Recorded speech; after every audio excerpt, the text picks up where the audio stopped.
खेल मंत्री विश्वास सारंग ने मीडिया से चर्चा के दौरान कांग्रेस पर निशाना साधा है। सारंग ने कहा, कांग्रेस ने अपनी पुरानी रणनीति की तरह काम किया है। उन्होंने जीतू पटवारी की प्रेस वार्ता पर प्रश्न चिन्ह खड़े करते हुए कहा कि कांग्रेस में इतनी जल्दबाजी क्यों है, क्या नई कार्यकारिणी की रफ्यू करने के लिए प्रेस वार्ता की गई है। सारंग बोले, कितनी जल्दबाजी क्यों है, जीतू पटवारी की प्रेस वार्ता का यथार्थ नहीं है। उन्होंने कहा कि प्रेस वार्ता के दौरान जीतू पटवारी ने कोई भी आंकड़े प्रस्तुत नहीं किए, जो आंकड़े प्रस्तुत किए वो झूठे थे। मोहन सरकार में विकास के नए आयाम स्थापित किए हैं। जनता के कल्याण, आर्थिक अनुशासन की बात करें, बजट की व्यवस्था, हर तरह से सरकार ने काम किया। मोहन सरकार हर मामले पर सफल रही। मंत्री ने कहा, जीतू पटवारी के 45,000 करोड़ का लोन लिया, जो गलत है। मोहन सरकार ने 25,000 करोड़ का लोन लिया, जिसमें बड़े काम किए गए। विश्वास ने कहा कि कमलनाथ सरकार ने 11 जनवरी से लोन लेने की शुरुआत हुई। कमलनाथ की सरकार ने हर महीने कर्ज लिया, कर्ज लेकर घी पीने का काम किया गया। वहीं जीतू पटवारी कमलनाथ सरकार की बखियां उखाड़ने के लिए प्रेस वार्ता कर रहे थे। मंत्री सारंग बोले कि मोहन सरकार ने रीजनल इन्वेस्टर समिट के माध्यम से इन्वेस्टमेंट लाने का प्रयास किया। अलग अलग प्रदेशों से सीएम मोहन यादव इन्वेस्टमेंट लेकर आए। विदेश से 78,000 करोड़ रुपए से ज्यादा इन्वेस्टमेंट मिला। इन्वेस्टमेंट युवाओं से जुड़ा होता है। वहीं 4 लाख से ज्यादा युवाओं को लाभ होगा। संकल्प पत्र को लेकर का 456 संकल्प के पॉइंट थे। अब तक 310 संकल्प में 50 पूरे कर लिए गए, बाकी में भी काम चल रहा है। 2024-2025 में सड़क और पुल पुलिया निर्माण के लिए बजट रखा। वहीं सारंग ने कहा कि लगातार हमने विकास के कार्य किए।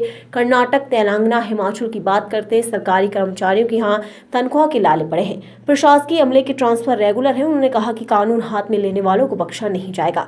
हर तरह के अपराधों में कमी आई है। 115 करोड़ के अपराधियों की संपत्ति को जब्त किया गया है। एमपी स्वर्णिम बनेगा, ऐसा हमारा प्रयास है।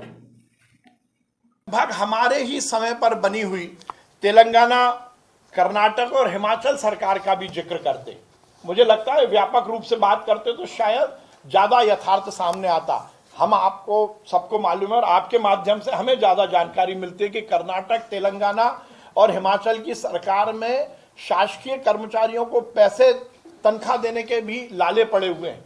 एक भी उनका संकल्प पत्र या वादा पूरा नहीं हुआ।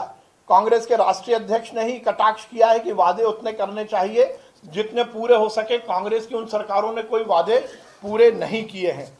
एक बात और की गई है कि मध्य प्रदेश में ट्रांसफर को लेकर बहुत भ्रष्टाचार है। मुझे लगता है फिर ये बात इसीलिए की गई कि वो कमलनाथ सरकार की याद दिलाना चाहते हैं। मुझे आश्चर्य है, हमारे यहाँ तो ट्रांसफर पर बैन लगा हुआ है। विगत 1 वर्षों से तो मोहन सरकार ने ट्रांसफर पर बैन ही नहीं खोला है, तो कौन से ट्रांसफर की वो बात कर रहे हैं। मुझे आश्चर्य होता है। जो प्रशासकीय अमले का ट्रांसफर है वो तो रेगुलर है, आईएएस आईपीएस का ही अमूमन है, वो तो व्यवस्थाएं बनाने के लिए, पर ट्रांसफर उद्योग खुल गया है। मुझे लगता है आश्चर्य, ये भी मुझे लगता है उनके अल्प ज्ञान का ही परिचायक है। हमने लगातार कानून व्यवस्था को लेकर भी उन्होंने बहुत बातें की हैं। कानून व्यवस्था में मैं दृढ़ता के साथ कहना चाहता हूं, मोहन सरकार ने स्पष्टता के साथ ये सुनिश्चित किया है कि अपराधी, कालाबाजारी करने वाले या कानून को अपने हाथ में लेने वाला कोई भी वर्ग किसी भी तरह का होगा, उसको बख्शा नहीं जाएगा।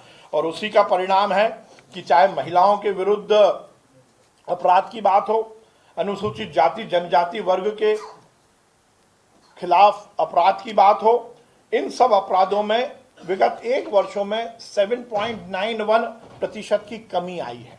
वो कह रहे हैं कि बढ़ गए, जबकि आंकड़े कह रहे हैं कि 7.91% की इन सब अपराधों में कमी आई है। अवैध नशे को लेकर मोहन सरकार ने बहुत सख्त कदम उठाए हैं और इसमें लगभग 6,161 प्रकरणों में लगभग 7,886 आरोपियों को गिरफ्तार किया गया है और 29 आरोपियों की लगभग 115 करोड़ से ज्यादा की संपत्ति को जब्त किया गया है। मध्य प्रदेश में लगातार हम विकास और नए कल्याण के आयाम को सुनिश्चित कर रहे हैं और ये हमारा कमिटमेंट है कि हमारी सरकार 5 साल में जो हमारा संकल्प है उसको तो पूरा करेगी ही करेगी। उसके साथ ही